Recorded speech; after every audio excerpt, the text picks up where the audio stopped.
सोनिया जल्दी जल्दी सिलाई मशीन पर कपड़े सिल रही होती है कि तभी कोई दरवाजा खटखटाता है। अरे सोनिया, घर पर हो क्या? जी हाँ, अंदर आ जाइए। अरे मिताली जी, आप यहाँ पर? लहंगा सिल गया क्या सोनिया? जी हाँ मिताली जी, ये लीजिए। जैसा आपने बताया था मैंने बिल्कुल वैसा ही सिला है। अरे वाह सोनिया, तुमने तो कमाल ही कर दिया। कितना बढ़िया लहंगा सिला है तुमने, वो भी परफेक्ट फिनिशिंग के साथ। तुम इतने अच्छे कपड़े सिलती हो, तुम्हारे सिले हुए कपड़े अच्छे खासे टेलर को टक्कर दे सकते हैं। तुम बाजार में अपनी एक टेलर की दुकान क्यों नहीं खोल लेती? इससे तुम ज्यादा पैसे भी कमाओगी और तुम्हारी सिलाई की पहचान भी बढ़ेगी, जिससे तुम अपनी 5 बेटियों को अच्छी जिंदगी दे सकोगी। मिताली जी, कौन सी माँ अपनी बच्चियों को अच्छी जिंदगी नहीं देना चाहती, मगर एक टेलर की दुकान खोलने के लिए हुनर के साथ साथ पैसे भी तो चाहिए, जो कि अभी मेरे पास नहीं है। मैं गरीब दर्जी दिन रात कपड़े सिलकर बस इतना ही कमा पाती हूँ, जिससे मैं 2 वक्त की रोटी अपनी बच्चियों को खिला सकूँ। ऐसा कहते हुए सोनिया की आंखों में आंसू आ जाते हैं। सोनिया के हाथों में कपड़े सिलने का गजब का हुनर था। उस गरीब दर्जी के पास ग्राहकों को खींच कर ले आता था, मगर दिन रात की मेहनत के बाद भी उसे कुछ ज्यादा पैसे नहीं मिलते थे। कुछ सालों पहले सोनिया की शादी पंकज से हुई थी, जिससे सोनिया 5 बेटियों की माँ बन गई। पंकज ने कभी भी अपनी जिम्मेदारी को समझा ही नहीं। वो 1 नंबर का दारूबाज था। ऐसे में अपनी 5 बेटियों का पेट पालने के लिए वो गरीब माँ हालात से मजबूर हो गई थी और घर में कपड़े सिलने लगी थी। दर्जी के काम से सोनिया जो 2 पैसे कमाती, वो बेटियों की भूख मिटाने में खर्च हो जाते थे, जिस कारण सोनिया अपनी बेटियों के लिए साल भर में भी 2 जोड़ी कपड़े भी नहीं दिला पा रही थी।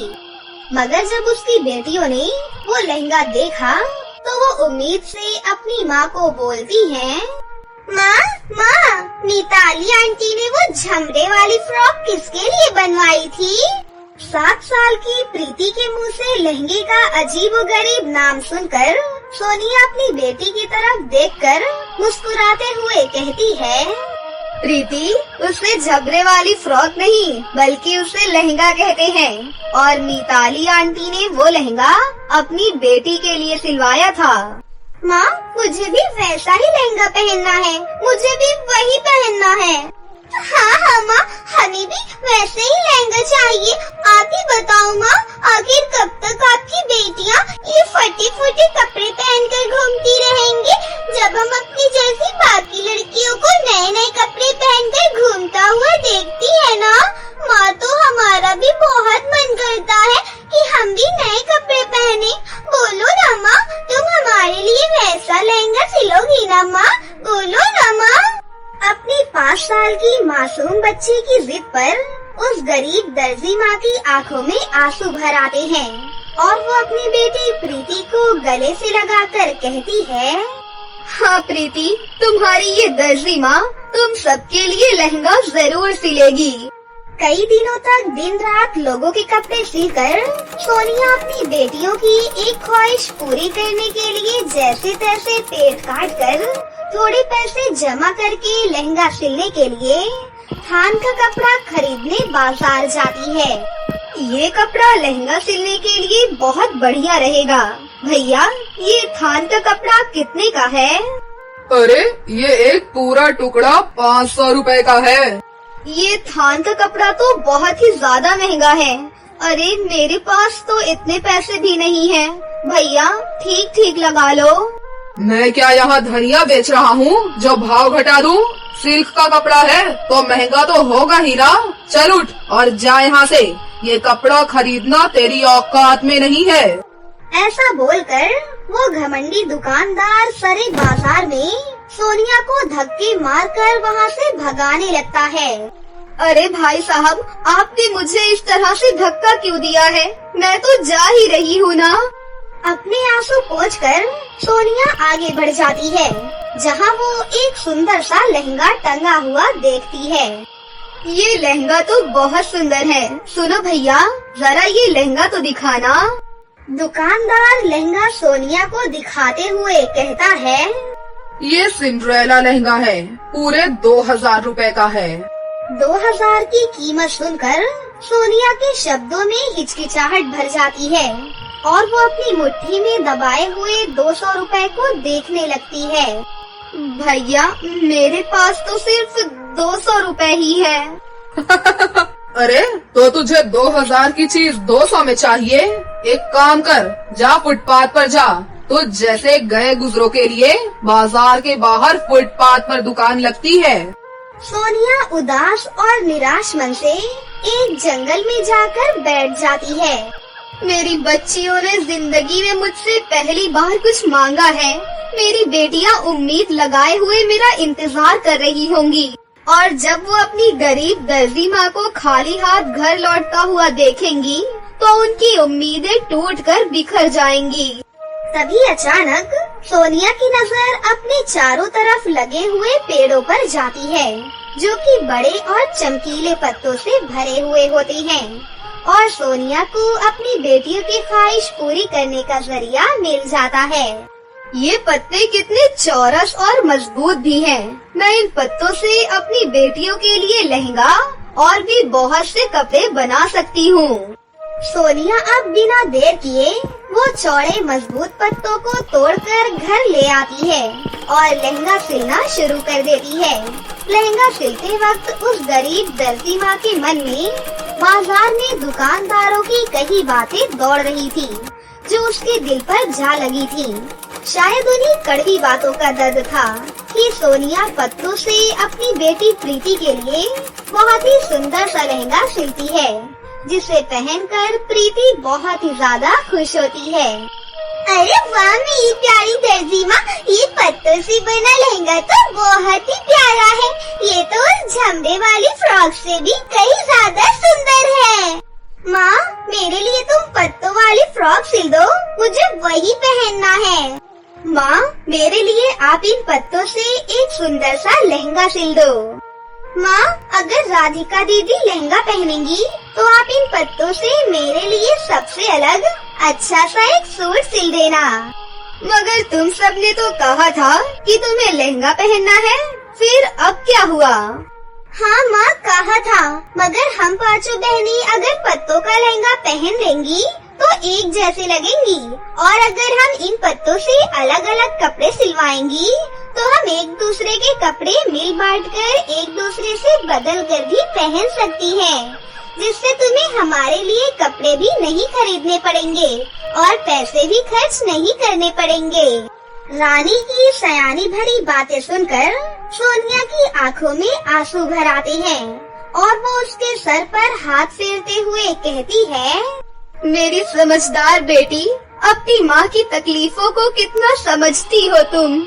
सोनिया अपनी पूरी मेहनत अपनी बेटियों के लिए उन पत्तों से सुंदर सुंदर कपड़े सिलने में लगाती है और वो अपनी पांचों बेटियों के लिए बिना पैसे खर्च किए सबके लिए पत्तों से खूबसूरत कपड़े सिल देती है। देखो माँ, हमारी गुड़िया भी पत्तों की ड्रेस पहनकर कितनी ज्यादा खुश है, कैसे हाथ पैर से खेल रही है। अब सोनिया की बेटियाँ जैसे ही पत्तों का सिला हुआ लहंगा, फ्रॉक और सूट पहनकर अपने घर से बाहर निकलती है तो गली कूचे के लोगों की नजर उन पांचों पर टिक जाती है, जिससे कि सभी के घर के बच्चे उनके जैसे पत्तों के कपड़े पहनने की जिद करने लगते हैं, जिससे कि अब उस गरीब माँ की कमाई का जरिया बढ़ता है और धीरे धीरे अब सोनिया के सिले हुए पत्तों के कॉस्ट्यूम्स उसके घर से गली और गली से बाजार भर में छा जाते हैं। और एक दिन बड़ी महंगी सी गाड़ी उस गरीब दर्जी के घर के दरवाजे पर आकर रुकती है और एक अमीर लड़की अंदर आती है, जिसके कपड़े बहुत ही मॉडर्न थे। नमस्ते सोनिया जी, आप मुझे नहीं जानती, मगर आपकी ड्रेस डिजाइन से हर जगह आपका ही नाम है। मैं एक ड्रेस डिजाइनर हूँ, मगर आपने पत्तों से कपड़े डिजाइन करके एक अलग क्रिएटिविटी दिखाया है। मैं चाहती हूँ आप मेरे लिए काम करें। मैं आपको पत्तों वाला ड्रेस मटेरियल दूंगी। आपको मेरे लिए ड्रेस बनानी होगी।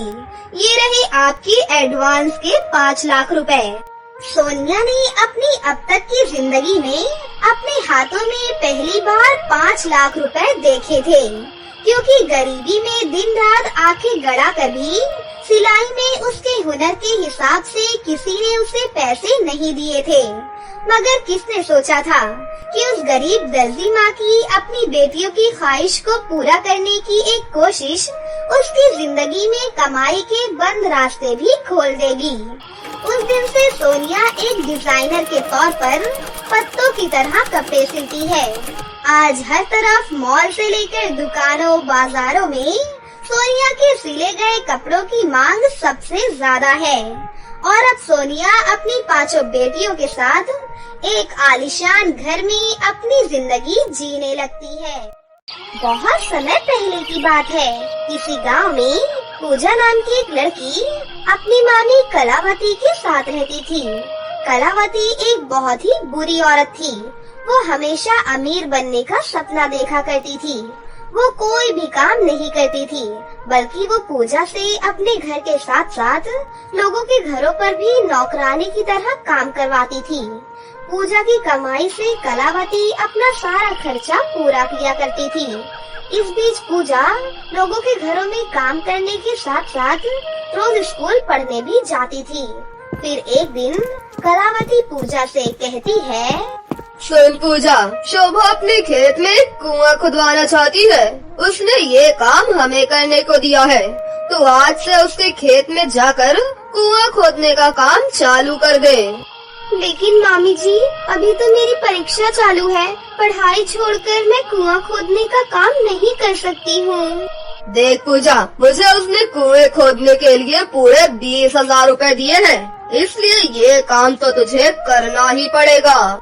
लेकिन मामी जी, अगर मैं कुआं खोदने वहाँ चली गई तो मेरी पढ़ाई अधूरी रह जाएगी और मैं परीक्षा में फेल हो जाऊंगी, जिससे मेरा पूरा साल बर्बाद हो जाएगा। देख पूजा, वैसे भी तू पढ़ लिख कर अफसर बनने वाली तो है नहीं, इसलिए तू बेकार की बातें बंद कर दे और जाकर कुआं खोदने का काम शुरू कर दे। अपनी मामी की ये बात सुनकर पूजा बहुत उदास हो जाती है। लेकिन पूजा अपनी मामी की हरकत को अच्छे से जानती थी, इसलिए वो सब बातों को भूलकर कुआं खोदने के लिए चली जाती है। अचानक खुदाई करते समय पूजा को जमीन के अंदर एक औरत का कंकाल दिखाई देता है, जिसे देखकर पूजा बुरी तरह से घबरा जाती है। फिर वो वहाँ से भागने लगती है, लेकिन तभी पूजा के भागते समय जो पानी वो बोतल में पीने के लिए लाई थी, वो उससे गिर जाता है और बोतल का सारा पानी उस औरत के कंकाल के ऊपर गिर जाता है। तभी वहाँ पर एक तेज रोशनी होती है और वो कंकाल एक औरत के रूप में बदल जाती है। तभी पूजा ये देखकर बहुत ज्यादा डर जाती है और उसे कुछ भी समझ में नहीं आता है। अरे ये सब क्या हो रहा है? मेरे तो कुछ भी समझ में नहीं आ रहा। तभी वो औरत उठकर बैठ जाती है और वो एक जादूगरनी के रूप में बदल जाती है और वो पूजा से कहती है, कई सालों पहले मैं यहाँ पास वाले एक जंगल में रहती थी। उन दिनों में बहुत ज्यादा शरारती थी और अपनी जादुई शक्तियों से सभी को बहुत ज्यादा परेशान किया करती थी। फिर एक दिन मुझ पर गुस्सा करके एक ऋषि मुनि ने मुझे श्राप दे दिया और मुझे जिंदा ही जमीन में दफना दिया। और ऋषि मुनि ने मुझसे कहा था, जब कोई नेक लड़की आकर मेरे ऊपर पानी की बूंदें गिराएगी तभी मैं दोबारा से जिंदा हो जाऊंगी। आज तुम्हारी वजह से मुझे एक नया जीवन दान मिला है। मैं तुम्हारा ये एहसान कभी भी नहीं भूल सकती। तभी वो जादूगरनी पूजा को अपने गले लगाती है। फिर जादूगरनी पूजा को अपने घर पर ले जाती है। वहाँ पर कई सारी जादुई चीजें मौजूद थी। फिर जादूगरनी वहाँ टंगा हुआ एक जादुई गुलाबी लहंगा निकालकर पूजा को देते हुए कहती है, पूजा, ये एक खास जादुई गुलाबी लहंगा है, तुम इसे ले लो। ये तुम्हारी हर इच्छा पूरी कर सकता है। जादुई गुलाबी लहंगे को देखकर पूजा बहुत ज्यादा खुश होती है। पूजा उस जादुई गुलाबी लहंगे के लिए जादूगरनी का धन्यवाद करती है और जादुई लहंगा लेकर पूजा वहाँ से चली जाती है। फिर वो उस जादुई गुलाबी लहंगे को पहन लेती है कि तभी जादुई गुलाबी लहंगा उससे कहता है, चलो पूजा, अब मुझे अपनी पहली इच्छा बताओ, मैं तुम्हारे लिए क्या कर सकता हूँ? मुझे कंगन पहनने का बहुत शौक है, लेकिन मैंने आज तक कभी भी कोई कंगन नहीं पहना। ये लो पूजा, तुम्हारे लिए सुंदर सा कंगन। और बताओ, तुम्हें और क्या चाहिए? मैंने आज तक स्वादिष्ट खाना नहीं खाया है। मेरी मामी हमेशा मुझे रूखा सूखा खाना देती है, इसलिए मैं किसी अच्छे रेस्टोरेंट में जाकर बहुत ही स्वादिष्ट खाना खाना चाहती हूँ। ठीक है पूजा, मैं तुम्हें शहर के सबसे बड़े 5 स्टार होटल में लेकर चलता हूँ। तभी वो जादुई गुलाबी लहंगा पूजा को हवा में उड़ाते हुए उसे एक 5 स्टार होटल की तरफ लेकर जाता है कि तभी पूजा की कुछ सहेलियाँ उसे रास्ते में देखकर हैरान हो जाती हैं। तभी उसकी एक सहेली चेरी उससे कहती है, अरे अरे पूजा, तेरे पास इतनी सारी जादुई शक्तियाँ कहाँ से आ गयी? तभी पूजा अपनी सहेलियों को सारी घटना के बारे में बता देती है। फिर पूजा कहती है, मैं शहर में खाना खाने के लिए जा रही हूँ, वो भी एक 5 स्टार होटल में। तुम सब भी मेरे साथ चलो ना। पूजा की ये बात सुनकर उसकी सहेलियाँ और जादुई गुलाबी लहंगा बहुत खुश हो जाता है और जादुई लहंगा पूजा से कहता है, पूजा, तुम्हारे दिल में दूसरों के लिए बहुत अच्छाई है, ये देखकर मैं बहुत ज्यादा खुश हुआ। तभी जादुई गुलाबी लहंगा वहाँ पर एक जादुई कालीन को प्रकट करता है और उन्हें बहुत ज्यादा पैसे भी देता है। फिर जादुई लहंगा उनसे बोलता है, अब ये जादुई कालीन हम सबको शहर ले जाएगी। वहाँ पर तुम सब अपनी मर्जी का अच्छा खाना खा लेना। वहाँ पर तुम्हें पैसों की कमी भी नहीं होगी, तुम जो चाहे वो सब ले सकती हो।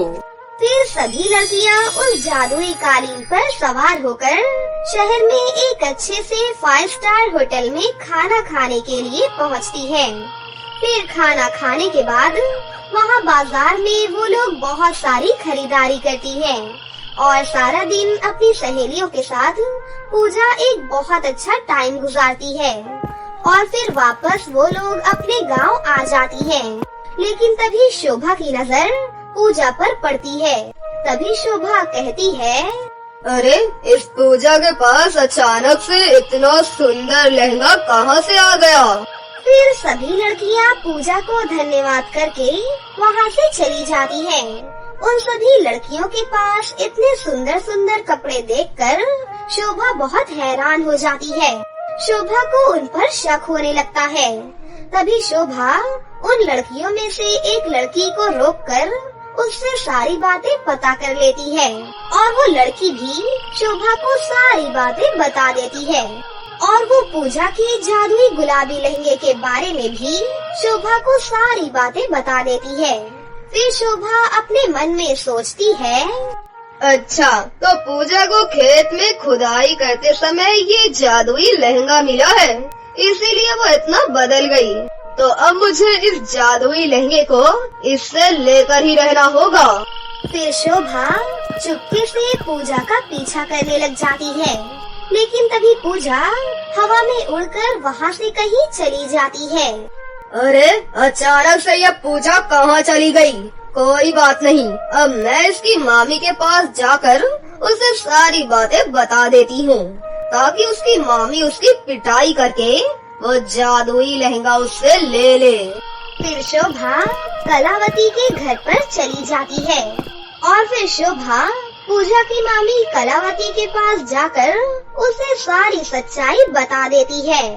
पूजा जैसे ही घर पर वापस आए उससे वो जादुई लहंगा लेकर मुझे वापस दे देना, नहीं तो मैं तुम्हारा बहुत बुरा हाल करूँगी।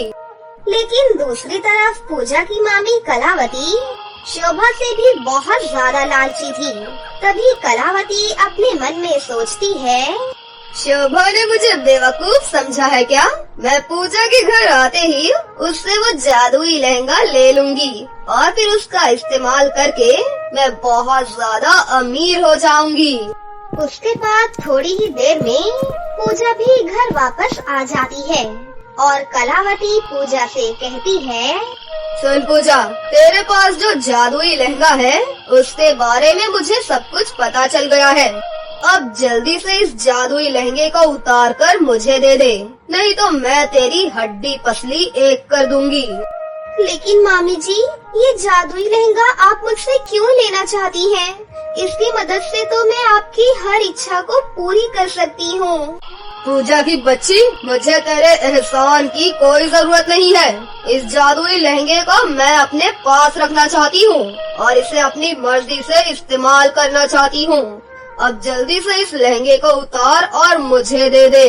फिर पूजा उस जादुई लहंगे को उतार कर अपनी मामी को दे देती है।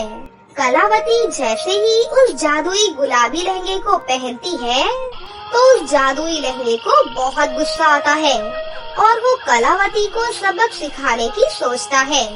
फिर अगले ही पल कलावती का पूरा शरीर काला और उसका चेहरा बदसूरत होने लगता है। वो देखते ही देखते एक बुढ़िया के रूप में बदल जाती है। अरे मुझे ये क्या हो गया? मैं बुढ़िया कैसे बन गई हूँ? तभी वो जादुई गुलाबी लहंगा कहता है, दूसरों को परेशान करने वाली औरत, अब तू जिंदगी भर ऐसे ही बुढ़िया बनी रहेगी। तुम्हारे इस लालच की सजा यही है। अब सुनो पूजा, अब यहाँ पर सभी लोगों को इस जादुई लहंगे के बारे में सब कुछ पता चल गया है। अब हम दोनों का यहाँ पर रहना ठीक नहीं है। चलो हम दोनों यहाँ से कहीं दूर चलते हैं। फिर क्या, इसके बाद जादुई गुलाबी लहंगा पूजा को हमेशा के लिए कहीं दूर लेकर चला जाता है और यहाँ कलावती हमेशा के लिए बदसूरत और अकेली रह जाती है। उस दिन के बाद से पूजा के जीवन में कभी भी कोई परेशानी नहीं आती और वो अपने जादुई गुलाबी लहंगे के साथ हंसी खुशी से अपना जीवन बिताने लगती है।